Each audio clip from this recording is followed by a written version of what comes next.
Hey, Welcome. Ty. How are you? How you doing, my friend? California greets you. Oh, look at this. Be a little Texas That's- hospitality. Beverly Hills in Texas, meet up. For those of you who don't know, Tilman was named by Forbes as the richest restaurateur in the world. But near and dear to my heart, you own a basketball team, which is probably the greatest accomplishment in my mind somebody could do for just a fun business goal. Owns 600 restaurants, 60,000 employees. Yeah, 5 casinos, but I have to say, I love them all. I love all the businesses and the hotels, but it's really great owning a basketball team. Basketball team, that's as good. And you've got a good team this year. So question from your book, Shut Up and Listen, great title, by the way. You talked about knowing your numbers, right? So we now live in a world, I'm in the middle of it, social media, everybody's becoming an entrepreneur, which in many ways is good. And people want to think big, they believe in the secret and all these big picture things like I'm gonna succeed. But when I read your book, there's 2 things that stand out. One is know your numbers, meaning you gotta have technical skill, you have to pay attention to the business. In your experience, you had a TV show, you've seen so many business owners. What percentage of business owners know their number? None. No, really. A lot, all your successful ones.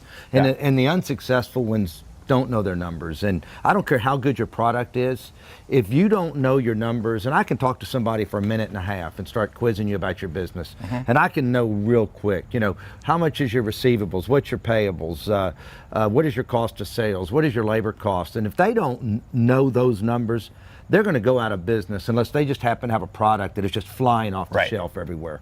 Yeah. Because you have to know your numbers to be successful.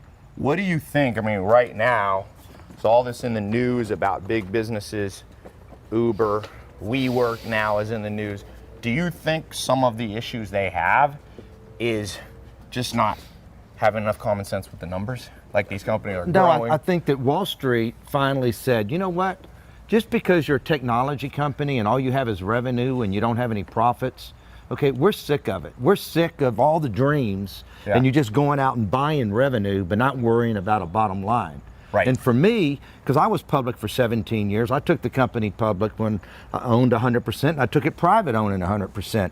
But at some point, I think Wall Street just smartened up and said, wait, anybody can create revenue. I could start right now, because I understand business, and go grow my company from 4 billion to 10 billion, you know, in 24 months. But I have to worry about the profits along the way. Right.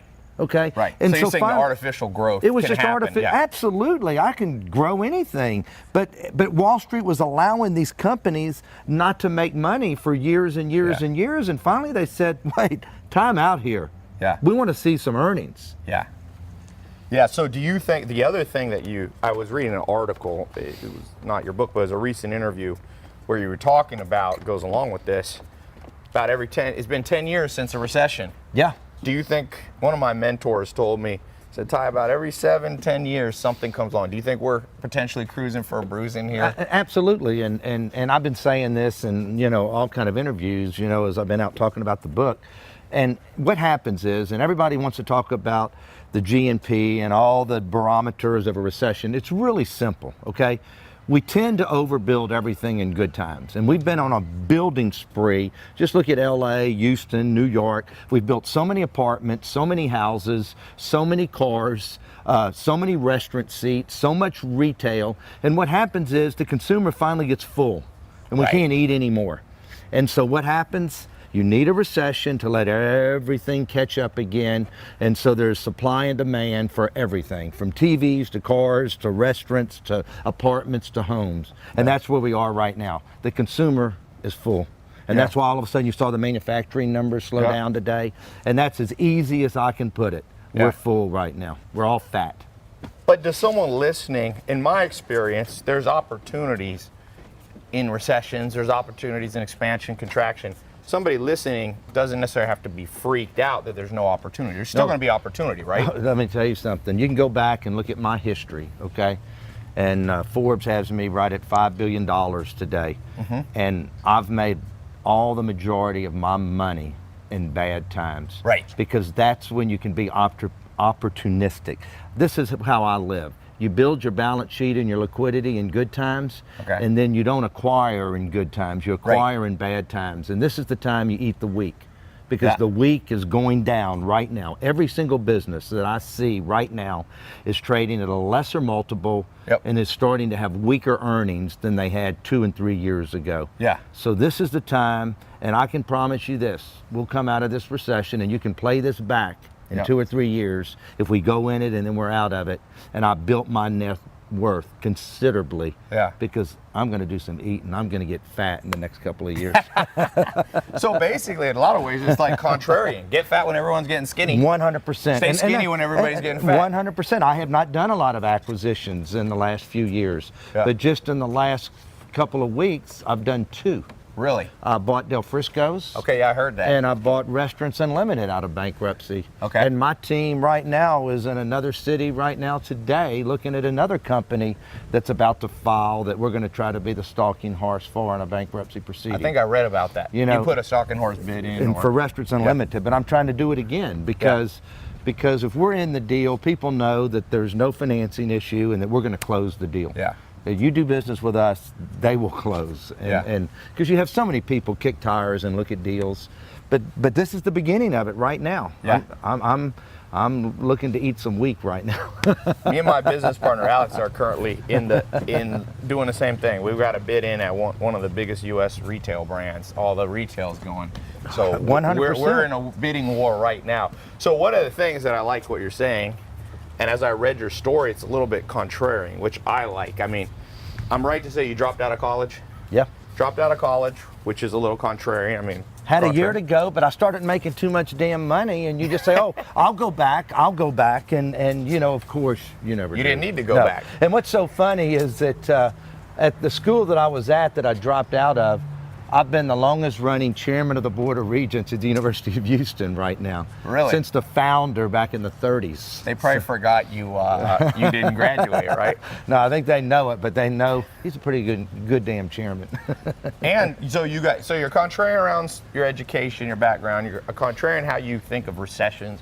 You're also contrarian in most people can't make any money at restaurants. But I always tell people, anything humans consume at volume, there's money to be made. 100%. Whether it's steel or cars or restaurant, you just have to be extra smart on restaurant. That's why I'm happy to be talking to you, because I was in the nightclub business with a restaurateur in Raleigh, North Carolina when I was real young.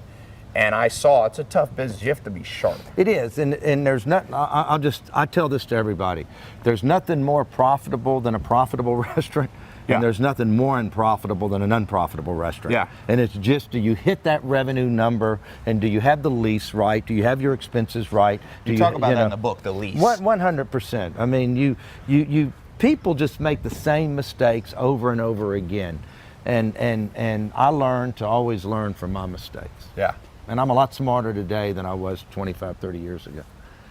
I did a tweet. I said the only reason to be happy about getting older is if you're getting smarter. That's the main advantage of age. I mean, I'll say this is that. Let me grab a ball here. You can. We don't have to have a contest or anything. Bounce it around a little bit. Okay. Sorry, you were saying. You can take the smartest guy there is or woman from your best university, Princeton, Harvard, Stanford, and I don't care how smart they are, okay? They don't have 2 things. They don't have experience and they don't have history. Yeah. And I'll outduel them every time on experience and history. And I don't care how smart kids think they are today. Yeah. They really are, and they're probably smarter than us at that stage, but they don't have history and they don't have experience. And that you can never make up for that. I don't care how smart you are. One of my mentors, Joel Salton, said you can't Google experience. You cannot Google experience. You have to have it. That is a really smart statement. He's a farmer and he has a lot of common. I always say common sense is no longer common. I tell people, in an entrepreneurial world, what happens, everything creates its opposite. As people get more book smart or more academic smart, it leaves a hole in the market for people with common sense. Absolutely. So owning a basketball team. Tell me about the feeling. Was this in the mind for a while? Like, because the neat thing that you did is not only did you buy a basketball team, but you got one in your home city. You know, it's really interesting is that of the 90-something professional sports teams in America, of your major sports, there's probably only 3-4 people that actually own 100% of their team in their hometown. There might even not be that many, if you want to know the truth.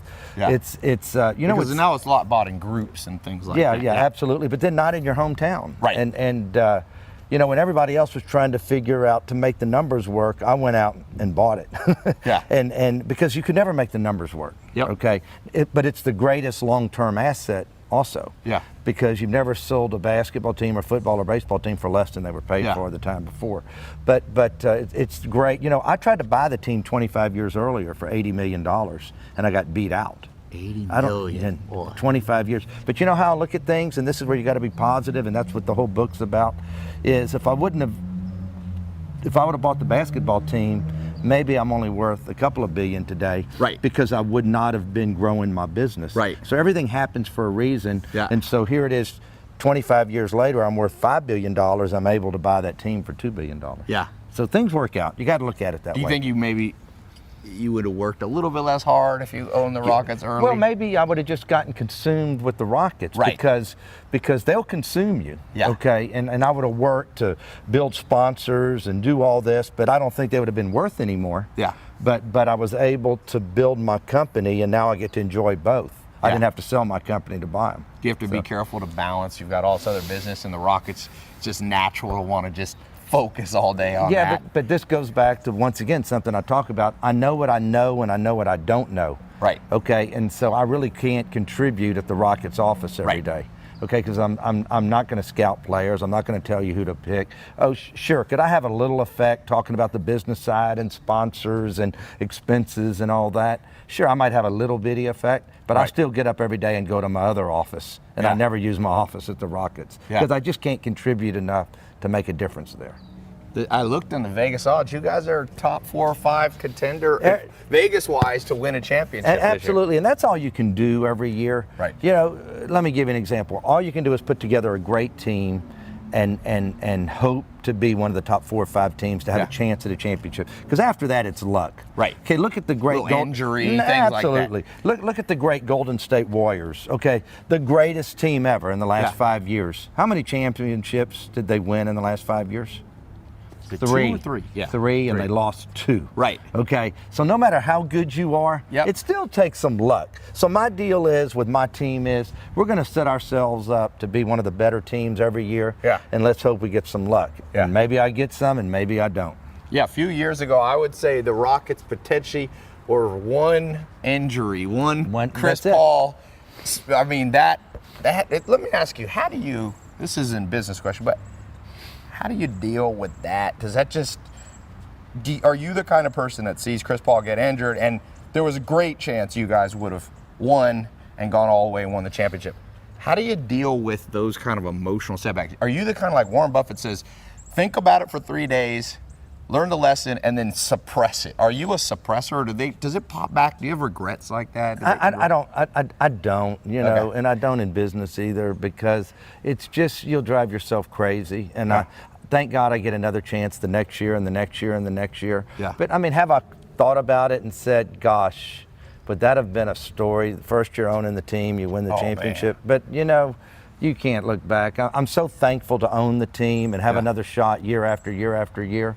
Now, I'll be really disappointed if before I close my eyes one day that I don't win a championship. Yeah. So, and you never know. That could be the closest I get in the next 25, 30 years. I mean, you don't know. I mean, a James Harden only comes around so often. You only get a chance to have a James Harden and a Chris Paul on your team for so long. Yeah. You only have a chance to have a James Harden and a Russell Westbrook on your team for so long. So let's go forward 5, 6 years from now if we don't win it. And I sit there and I say, this is James and Russell's chance. They're both 30 years old. Yep. They're both under contract with me for the next 4 years, okay? Yep. The Houston Rockets.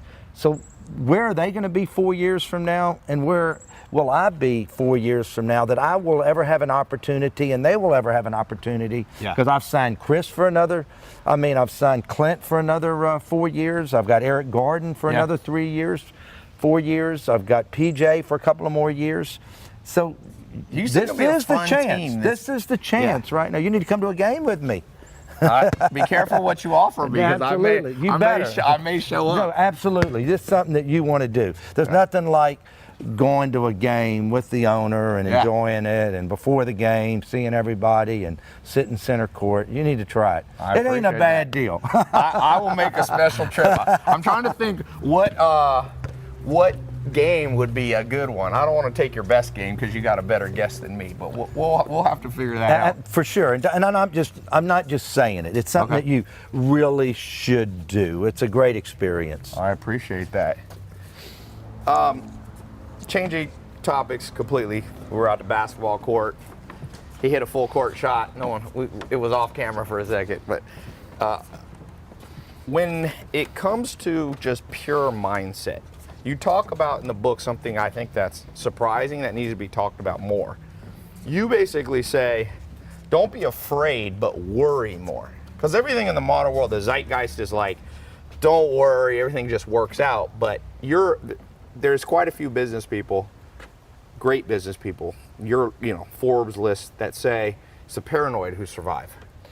How do you balance that with having happiness but also worrying about things? I have no fear because I do my due diligence. Okay, so if I do a deal, I deserve to get kicked if it doesn't work because I did my due diligence. I don't do make-believe performance. I always do a worst-case performance for myself. And I know there's a paddle for your ass if you don't watch out. Yeah, okay. I like that saying. Okay, so paddle for your ass. So every day I get up, I have no fear of doing any deal, but I also worry about everything, and I worry about where can that paddle get me. Right. And so I better know my stuff every day. Right. So it's more of a matter of, it's almost like you're not an optimist, you're not a pessimist, you're a realist. No, I'm 100%. And I think I told somebody about this. I think yesterday I'm driving in the car. And I said, I don't think because I own something it's worth more. Okay, you know how everybody thinks, oh well, my house is worth more, my boat's worth more, when they're trying to sell it. Right. I'm a realist. It's only worth this. Oh, I know. I sold Concept last year, and he said, you were right on. It's just. That's all it was worth, but everybody thought it was worth more, but that's truly all it was worth. Yeah. And I owned it and I sold it. But people have got to be a realist of what their talents are, what their abilities are, and do your due diligence always. Yeah. Do you think we live in a narcissistic culture that thinks more and more, and we live in the selfie age, the Kardashian age? Do you think people feel more entitled? There's definitely an entitlement that is out there today that was not out there before. Yeah. 100%. Do you think it makes people poor or richer in the long run to be entitled? I mean, there's a case for having confidence and self-esteem. Well, but where does it cross the line? Well, it's kind of like, well, I want to go to college, but I want you to pay for it. Right. Okay. And so I can tell you, and a lot of millennials do support socialism. Right. But those same millennials that want to be entitled, that want somebody to pay for their college, it's capitalism that makes billionaires and millionaires, right? Not socialism, right?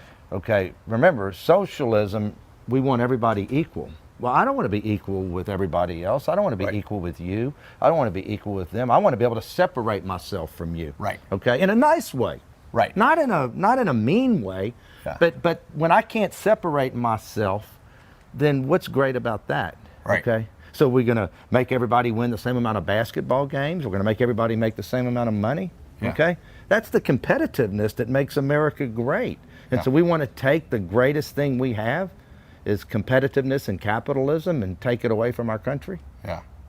I want everybody to have an opportunity. Well, see, 2020 is going to be an interesting year here. It's going to be an interesting year. But that's what made America great, is that a guy like me can start out with one restaurant. Yeah. I don't think you were born successful, okay? I was born to a single mom. My dad was in prison when I was born. Okay. So do you want to move to a society that people like me and you and these people here can't succeed? No, because I think it actually hurts everybody in the long run. It does. I love the competitiveness. Yeah. Great honor here to have Tilman Fertitta here. We're talking about his book, Shut Up and Listen. I just read it this week. It's a good book. What I like about the book is you say a lot of things that aren't generic cliches. A lot of business books now are generic cliches. If you don't know Tilman, He was named by Forbes as the richest restaurateur in the world, $5 billion net worth, owns the Houston Rockets, owns Morton's, 600 restaurants, 60,000 employees, casinos, aquariums, even a boardwalk I saw. Was that, yeah, was that right? Yeah, in Houston, I have the #1 tourist attraction, the Kima Boardwalk, over 3 million visitors a year. Huh. And anything in the entertainment field, you know, the 5 Golden Nugget casinos, and you know, even here we're shooting this in LA, and it's everything from Mastro's to Martin's to Catch which is it's great to in a city like LA have a couple of the busiest restaurants in Mastro's and Catch. And I used to have the rainforest out at Disney, but they're building a hotel where the rainforest was. But I still have the big Bubba Gump out there on the Santa I was going to ask Monica you. Pier, I have to hear. Bubba Gump is like one of the greatest themed restaurants in America. Every time I see it, I'm like, I have to eat there. Whose idea was that? But believe it or not, a couple of people came and took a idea from My Joe's Crab Shack. Okay. And then went to Paramount and said, hey, can we license Bubba Gump? Yeah. And it's just a Joe's Crab Shack that became a Bubba Gump, and so I bought it out because I didn't like that they took a lot of my ideas. And you know, Paramount's got a big deal, and you know who's really got a good deal is who's the director from Bubba? Zemeckis? Yes, Zemeckis. Zemeckis. And who's the actor? What's his Hanks. name? Hank. Yeah. They make a bunch of money off of Bubba Gump. You'd be So shocked. every shrimp, they get a small royalty. You know, believe it or not, when they cut their deal for that show, they took a huge backside.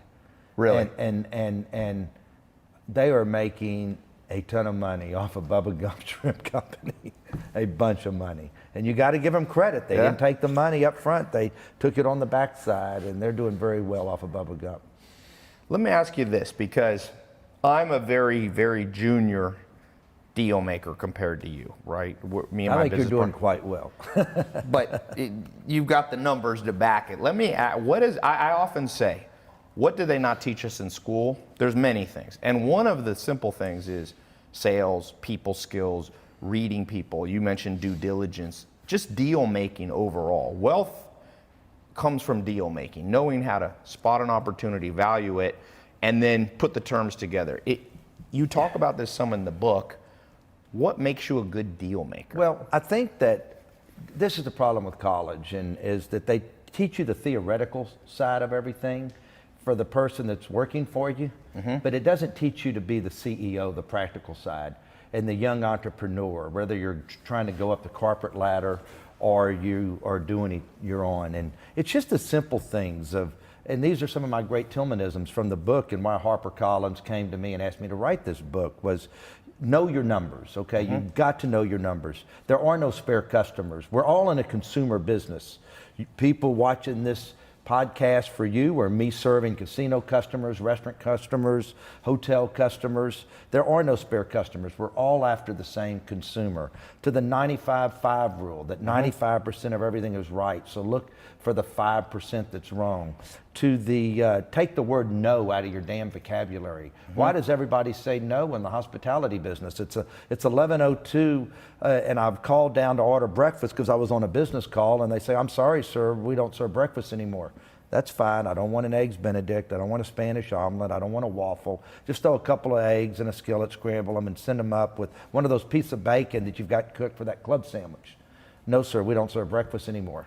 Well, you're going to throw a piece of chicken or a hamburger in that skillet for that chicken salad or that hamburger. Just throw me a couple of eggs that are sitting right there in that refrigerator. I'm sorry, sir, we don't serve breakfast anymore. Why do we feel like we have to say no? Yeah. Okay, so I try to live by, because I know I'm after that customer. There are no spare customers. That consumer, we don't tell our customer no. Okay, and especially in LA, a lot of these super chef-driven restaurants. There's a restaurant in town that will only serve a steak medium rare. And I'm not going to say who it is. I'm not ever going to go after a competitor. But you're going to tell me how to order your steak? Yeah. And that's part of the society today, is we're not worried about hospitality anymore or service anymore. A lot of the most expensive hotels now are these minimalistic hotels where they don't have any service, they don't have anything. But I'm paying more for a room there than a 5-star hotel. The most expensive hotels now are not your 5-star hotels. they're minimalistic hotels that can't even get 2-star. Yeah. What happened to service and hospitality? Yeah. But you've proven, because I was talking when we were outside, it's like you pulled off restaurants, because one of the business adages you hear is there's no money in restaurants. And what you're saying is by having these things that you call Tilmanisms, right? They give you an edge. And that edge adds up to $5 billion. Right, and I go after the masses and not the classes. Yeah. So by that, do you mean you like mass appeal products? I want the masses. I'm going after the masses, okay? Because this is a telling that I tell my people all the time, and I don't even know that it's in this book. Now that I think about it, that's good. We got exclusive content on the show. And honestly, all the interviews I've done in the last couple of weeks, I haven't used one of the most famous Tilmanisms of them all, and that's you make it with the masses and you spend it with the classes. Okay. Okay. But even Mastro's and Catch is even though that they are expensive restaurants and they're a lot of fun and they're a great entertainment value, they're still for the masses. Yes. We do hundreds of covers a night in those restaurants. Yeah. Do you think now that with this approach, is it guiding you? You're going Golden Nugget casinos. You're working on 2 acquisitions now. The Rockets is obviously something even there where it's for the masses. No, everybody's watching basketball. Believe me, and you know what? And it's no different than a hotel or a casino or a restaurant. You better put a damn good product out there on that court, or you know what? You're going to look up there in those seats, and I'm not going to have any butts in them, no different than a casino or a hotel or a restaurant. So you got to always work to keep a good product on the court. You've got to always do that to take care of your sponsors. And at the end of the year last year, the same thing I use in all my businesses, the 95-5 rule, 95% of everything is right. Look for the 5% that's wrong. And I sat there and sat down with the head coach and the basketball ops people, and I said, what can we do to make us better? We're 95% right, okay? We won more games in the last 2 years than in the history of the franchise. What's that 5% we need? And we decided we needed a little more athleticism. Okay. We needed a little. You got that in Russell Westbrook. You damn right. Here's a guy that the greatest fast break transition player in the history of the game, a tremendous athlete to speed the game up for us a little bit in transition. So I think that we got that 5%. So let's see if we can put that chemistry together and go out on that court and get it done. So what do you say to somebody who's watching this? I have all different levels of entrepreneurs watching. What do you say to somebody who goes, that's great, that's his story, but he got lucky? Because there's a lot of people nowadays that say success is luck. What's your rebuttal to that or thoughts? I have no problem in the world if I don't want to have to do it again, but I truly do believe this, that you always have a little luck. Okay? Yeah. Absolutely. But you also put yourself in the position to meet that luck. Okay? Yeah. I got out there and met people that I know have given me advice or helped me along the way or who believed in me, but also did something to put myself in that position. Yeah. And I'm very humble in the sense of I'm very thankful of everything, and I can tell you honestly, I've outworked everybody. My team has outworked everybody. And I do believe this. And I know this is a cliche. You can start all over again and the same people are going to end up with the money. Yeah. I hate to say that. But so you feel that way? I really do feel that way. Yeah. But now, do I feel that, somebody was a tech entrepreneur and was working on an app and some other bigger tech company came along and bought it and they made $50 million? I do think that's luck. But once again, they set themselves up for that luck, even though they didn't have a good product, because they developed it and they found somebody that was a greater fool to buy it from. Yeah. Okay, so they were lucky, but they weren't lucky because they put themselves in a position still, right? Yeah. My grandpa used to say, once is luck, twice is skill. You've done it 600 times. You started with one restaurant, you've got 600 restaurants. Probably a good chance that it's not luck. No, once is luck, twice is skill, 600 times is mastery. And I evaluate guys a lot, and I know some smart people, and I won't go by names, but they're one-hit wonders. Right. And I've watched them hit it big, and then their next 10 things they were not successful in. So they really just kind of maybe got a little lucky in that one hit. But I try to think, and I'm not saying there's not a paddle for my ass, but I've been successful in restaurants, casinos. I've made $1 billion in equity in the restaurant business, and I've done it in the gaming business. It basically started with one both times. Yeah. I want to make $1 billion in the Houston Rockets, but I'm going to have to hold on to it for a few years. Yeah. But I think in time, the Rockets, I'll have $1 billion in equity in that. I paid 2.2. I think you're going to look up in 10 or 15 years, and the Rockets will be worth 3.2. So then I would have made $1 billion in 3 different industries. Yeah. And so then you're not a one-hit wonder anymore. Yeah. Well, and 2 industries is hard. 3 is you got the trifecta. Well, you gotta, but I've got to make it happen. I've got to keep building my EBITDA and keep finding sponsors and keep putting butts in those seats, and hopefully I'll do it in another industry. That's what would be the next one? Well, I haven't built a hotel company that there's a true $1 billion in equity in either, but you never know. I mean, What do you think of the hotel business? Donald Trump, that's kind of the one thing he did that's still around. Are you a hotel fan, the industry in general? It's a tough industry because of the maintenance capex to keep them fresh and good. Right. But real estate, if you buy it cheap and you sell it high, it's a good business. But it's a very cyclical business. Yeah. So you don't want to get in it at the top. And I'm now that I'm sitting here thinking about it, all my hotels, I may be only a few buying right and selling high, or just keeping that in a good time are not far from being worth $1 billion. So that'd be your hopefully fourth. I'll get there. I hope. That's the sport of business. Yeah. The business is a sport and a competitiveness, just like basketball, football, baseball, or anything. And it's the competitiveness. When I was 21 years old, I won my first Cadillac selling Shackley vitamins. I told myself I wanted to own my first jet at 35, and did you pull it off? 100%. Yeah. 100%. And then when I was in my 20s, I said, when that Forbes 400 came out, I said, I want to be on that list one day. Yeah. So you got to set yourself goals and try to set yourself apart. Yeah. And I talk about that in the book, is that anybody can set themselves apart. You can be the best sound guy. You can be the best cameraman. You can do certain things and study your field, and then you get a break because you were such a good cameraman, or you're the best sound guy that you got recommended to go on this set and then this set. And then all of a sudden in Hollywood, you're known as the best sound guy. Yeah. You can do things to separate yourself from everybody else by just working a little harder. I have a shirt that I wear. I put a quote on it: "Be so good they can't ignore you." 100%.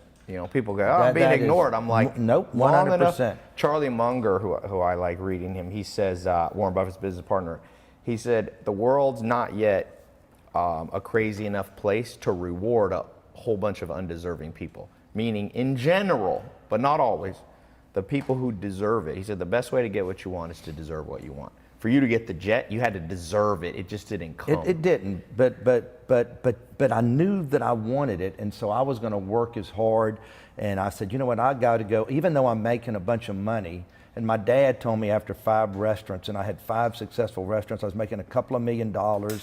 I'm in the late 80s, early 90s, and he's saying, why would you want any more? I mean, you're in your late 20s and you're making a couple of $1 million a year. Well, I wanted that jet. Well, I wasn't going to be able to pay for a jet that cost to operate $1 million a year, and taking half of my income. So I had to just keep going and having some failures along the way, and because they're not all successful. Yeah. And but you just keep punching. Which do I you talk use about mini in the goals book. like that? Like the jet, I need to make more so I can pay the fuel. Like, do you use little, like Michael Jordan would read the paper. If he went to play the Knicks, he was hoping John Stark said something like, I'm going to shut him down. He needed these micro goals, and then he played his best game ever. Well, are you like that? Yeah, I mean, absolutely. And I've gotten to know Michael as a fellow owner and a wonderful human being, and just it's what he's done with his brand and name. And, all these other basketball players, after their career, some of them still stay in the limelight somewhat, but Nike shoes still outsell anybody else's. And the great LeBron James is the greatest brand there is. It's amazing that the Michael Jordan still outsells, and he hadn't played basketball in 20 years, 25 years. So it's it's just the competitiveness, the fight, the keep punching, don't give up. Yeah. And that's what I've always done. And even today, and honestly, when I got the Rockets, I really thought that's it. I've kind of accomplished everything I want to accomplish. And but already there's something else you want to accomplish. I can I'm tell. doing steps to go to the next step. Yeah. But it's a sport. That's what I do. Yeah. I mean, why would you always want a bigger boat? You want a bigger plane. You want another sports team. You know, you just keep punching. What do you say to people? Because nowadays I get people following me that are very kind of zen and you know, like the absence of desire is the way to happiness. But you seem happy. Do you think that there's different approaches to happiness? Like, do you feel your path, even though you're saying like they call it, I think, a hedonic treadmill, like you're kind of like, okay, I got the jet, now I want the this, that. Do you think there's anything wrong with that, or does that make you have a great life? All. Absolutely, there's nothing wrong with it. But also, I have no problem with the person who, first off, I respect everybody for the talent that God gave them. And everybody has a different talent, okay? Oh. You guys do something I can't do, okay? I have the respect for the Hispanic guy that can take the engine apart of a car and put it back together and go in there. And I just sit there and look at, God, you are so smart. The guy that could just be painting this house and he's able to cut that perfect line up there between the two colors. I just look at that guy and I say, how in the world are you so talented? How did you get that? You were just born with it. Yeah. And that guy's just as smart as me. I was just given a God-given gift of understand finances and economics and in business, just knowing how to go out and sell myself to be able to borrow the money and do things. But I have just as much respect for everybody else, the poet, the author, the whatever. You know, God gave us a talent. Find out what he gave you and use that. And it's not about money. Yeah. Okay, an academia teaching, a great professor who loves to get up and teach is a wonderful person. Yeah. And you know what? I know I have lots of toys, but you give me a good color TV, a good comfortable bed, and a cool room, I'm pretty happy.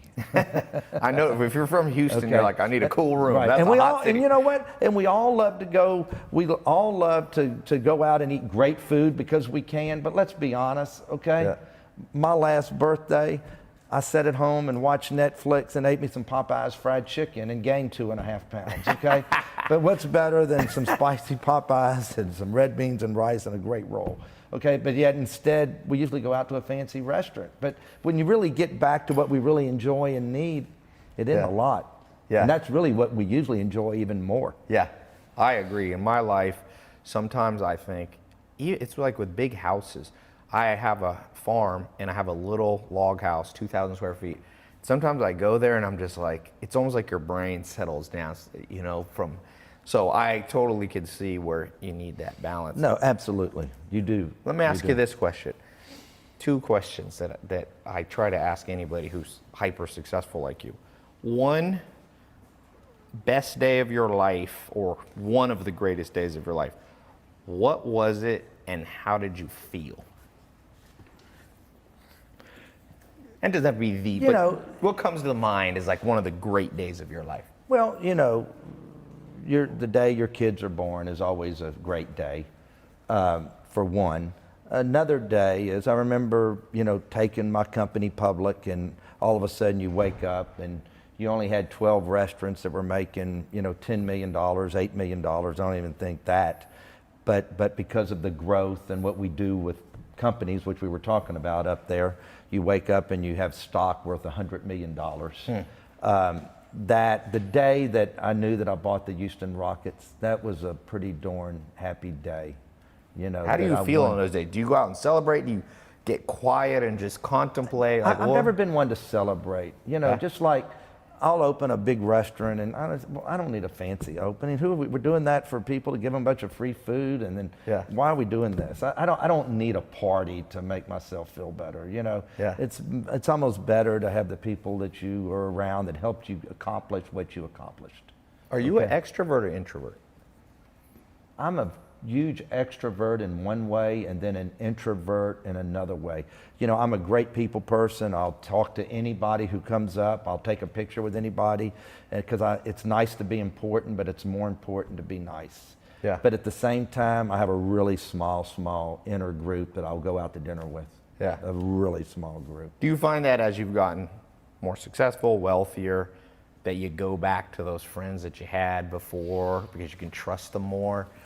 Or do you keep expanding your friends, your friends? And believe it or not, I'm. This is kind of funny and crazy, but I'm not friends with anybody from the past. Really? And it's, I don't know if it's because every time I was around them, they wanted to sell me something, or can you buy this, or would you buy insurance from me, or I've got this product, and they just finally got intimidated by me and stayed away from me. But I met 2 people along the way, 4 people along the way. That have just been great friends. And I say in business, you got to make your friends. And, some of my best friends are a guy out here in North Point who is the #1 M&A company for consumer businesses that I told him to jump off the cliff a few years ago and leave an investment banking firm. And he went out on his own. He's worth a couple of $100 million. The CEO of Jeffries, Rich Handler. The astronauts, Mark Kelly, the one married to Gabby Giffords, who's running for U.S. Senate, and his brother Scott Kelly, who spent a year in space. That's kind of my inner group that and a guy that's out in the deal that is one of my executives. That's kind of my small group of people that I hang with and will go out of town with. And so you almost designed your social circle. I'd have my own small little world, and it's just the way it is. Yeah. It's just the way it is. I just don't hang with that many people. Not that I don't trust them. Right. But I just, when you have the free time, these are the people that you want to go, So the best days of your life, the social circle. What about the worst day you can think of where you almost gave up, you thought about giving up? How'd you get there? How'd you feel? Well, I kept punching. I can remember in the late 80s when the world had fallen apart, and it was just tough, and it was tough, and you just keep punching, and you realized you made it. You talk about luck, and I talk about this in the book. Back in the 80s, and everybody wonders, how did these banks get so big today that they have trillions in assets? It's because all the other banks failed, and they were failing too, but some had to survive. And so the U.S. government would come in and say, we're going to peel off these bad assets, but we can't let this bank fail with all these deposits. Right. And you're just going to get bigger. Yeah. Well, in the 80s, when the world was falling apart and I was falling apart, I had banks at like 8 or 9, I had loans at like 8 or 9 different banks. And I talk about this in the book, and I don't tell a lot of stories. Yeah. Because that's another book. This was just more the Tilmanisms and the little things I did, but not stories and the art of the deal. Every single bank that I did business with failed before I did. Now think about that, okay? You have these bank loans, you get the little thing to make your payments every month or every quarter, and things are really getting tough and you're starting to fall behind. And the FDIC comes in every Tuesday into Texas, and they start shutting down the banks. And in a matter of 6 months, every single bank that I did business with shut down. And you can call the government, you can call them, well, where do you make your, nobody knows. The bureaucracy. So you don't have to pay. You don't have to pay. So I get, this is the God's honest truth. I get a 4-year reprieve. Wow. And in that time, you can't borrow a dollar. Buildings in Texas are just shut down during the middle of construction. And I get a 4-year reprieve. So in that time, remember, I'm a developer, and I buy my partners out of the restaurant business in '86, and I start building restaurants. Okay, so over the next 4 years, I scrounged together. I used credit cards, everything, and I opened up a restaurant in Dallas and in San Antonio and Kemah, Galveston, Lafayette, and I build these restaurants, and I'm all of a sudden up making a couple of million a year, and the FDIC calls me. I think it was the Resolution Trust was what they set up the government. The government sets up these things, and they want you to pay back. And they call me and they say, well, Mr. Fertitta, you've come up. I wasn't big enough for them to come at me immediately. Remember that. And they call me and say, we have these loans. We need a meeting. And over the next 6 months, I negotiated. I had started making good money with these restaurants, and I was able to pay back the same full $2 million. They waived all the interest. And you know what the guy told me who had my account? You were the only person that was able to pay back 100%. Isn't that an amazing story? And you want to know the next side of the story? I didn't do this because I couldn't fill out the disclosures and say how well you're doing, but you can't lie because you have to tell them you're making a bunch of money today. I signed that settlement, wrote them out a check of $2 million, and I had already put a deposit down on my jet, my first jet. I was 35 and closed on my jet the next day. Wow. But I couldn't close the jet while I was still negotiating with them. So you did it right The after? next day, because I knew we were settling, and so I timed them. You do one and then the other the next day. Yeah, the IRS, Okay. the FDIC But that was a guy. break. Called. I Yeah. outlasted the banks. How many people get to outlast the banks? Not many. But the U.S. government's about the only one that outlasts the bank. What was the first jet? A Citation jet. And then Okay. I went from a Citation jet to another bigger Citation jet, an S2, and then a Citation 5, and then a Falcon. Yeah. Matter of fact, Boone Pickens, who just died, I bought a Falcon from him. And then from a Falcon to a Challenger, and now I have to fly around in two G5s. G5. You got two G5s. Yeah. Does yeah. one follow you with the assistants? No. Believe, you just need two. We're a 1G5 family right now because one's broken and it is not easy. I'm just kidding. I like that. It's a tough life. I like. Do you have? I'm very thankful. I mean, I'm being sarcastic, but I'm very thankful. I mean, life is good. Life is good. And I'm very humble about it, and I thank the good Lord every day. So one of the things in the book that we kind of touched on here, let me see if I can find it. I wanted to go back to, yes, I opened right to it. The 95-5 rule. So there's two parts of it. I wanted to understand it. So my understanding, correct me if I'm wrong, most people are pretty good at things. It's this last 5% that you suck at. It's kind of like the weakest link in a chain. You're only as strong as the weakest link. And then on the next chapter you talk about, but focus on, you got to leverage your strengths. That's another one. So how do you balance focusing on your weakest part, but while also, so let's say for example, for me, I'll give you an example. I think my weakest point in the past was I have so many kind of ideas in my mind that I forget to focus sometimes, right? So maybe that's my 5% I need to get better. But my strength is also that I'm broad. Right. I reach a lot of people. So what would be your advice to me? Like, how do I balance my weakness but still focus on my strength? Well, you've become successful because you do 95% of everything right. And everybody that is successful, every business out there, they're doing 95% right. But the ones that really make it, go figure out the details in the 5%. And I always know that I have to keep pushing and driving everybody to get that 5%. And let's just look at it in a simple way. You know, I can drive up to, and I'm just going to use a restaurant or a retail store just as an example. I was talking to Walmart, their Saturday morning meeting a couple of Saturdays ago. And and somebody asked me about the 95-5 rule. I said, let me just give you an example, okay? You're the general manager of a Walmart, and you drive up to your store that morning, and you look in the parking lot, and you see is there bottles left out there or cigarette butts, and you go up to the front door, and you look, are all the lights on? Is the sign right? Is there dead weeds around the flower beds around the front door? All the baskets in there? Or you go to the front door, and is there smudges on the glass, and does it look real clean out there? Or is there spilt drinks and everything? Well, I hadn't even walked in the store, and me personally or that general manager, I can judge the general manager of that store. I can tell you if that's a well-run store. And I can pull up to any of my restaurants or anybody's retail store and tell you before I ever walked in the door if that's a good operator or not. Yeah. Okay? And if they're not a good operator on the outside, why in the hell should I think they're going to be a good operator on the inside? Yeah. So just think about when you're driving around and you're looking at somebody's business.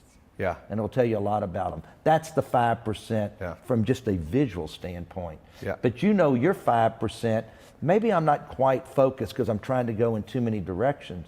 So it's just you working with yourself and saying, I have got to follow through on this or I'm not going to get it done. Yeah. And I can't lose, because all of us guys that are successful, we have ADD. Right. Okay, that is why we're successful. You think you have ADD? Do I think it? I know it. Yeah. Now, when I was in school, I think my teachers thought I had other bigger problems because we didn't focus on it then. But I realized I have it because I think all my kids have it. Yeah. Okay? It's just something that you'd be shocked at how many of us have. I think I heard your daughter laugh out there when I said, do you have ADD? But most successful people do for some reason. And because that's our brains, that they're working in a complicated way, and that we're trying to always go do something else. Yeah. So I have to stop myself and say, I can't go on to this next deal or this next project till I've followed through and made sure that I've done everything here to make sure I'm successful. So it's kind of pinching myself and saying, step back and catch yourself or you're gonna have a bad deal here. Yeah, it's that discipline. Well, good. Where's the best place to get the book? Amazon? Amazon or Walmart online or Barnes and Noble, any of the bookstores, the Hudson's all over the airports. It's everywhere, but you just order it online a lot if you don't have to leave the house. Yeah, do it whatever you want. I'll put a link, tailopez.com/Tilman. And Yeah, I'll there's a redirect Tilman.com it. that then I think shoots you to everywhere else, I believe. Yeah, go to tailopez.com/TILMAN and it'll redirect you to the right place to get the book, more information. I'm glad you're going I know you've been behind the scenes making money. You know, there's a lot of people, speak less, do more. You've been doing that. And I'm glad now that you're getting out and kind of sharing the message because people need to hear this. Common sense is no longer It's all common sense and logic. Yeah, a lot of your book is just like, it's common sense. There's nothing that somebody's going to say, well, he's just much smarter than me, because I'm not the smartest guy in the room. But there's little things But that you're I the richest do. guy in the room.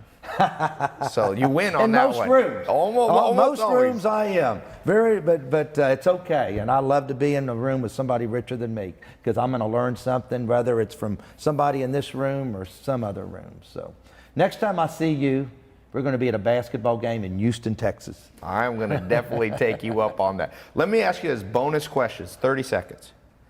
If you had this is your last day on Earth, you're going to space with Elon Musk, and you wanted to leave your family and humanity like 2-3 sentences, what do you say to him? Your greatest thing, the greatest Tilmanisms in just a couple sentences. Always be happy with what you have, because there's always somebody who has less. Yeah. Always be happy. Yeah.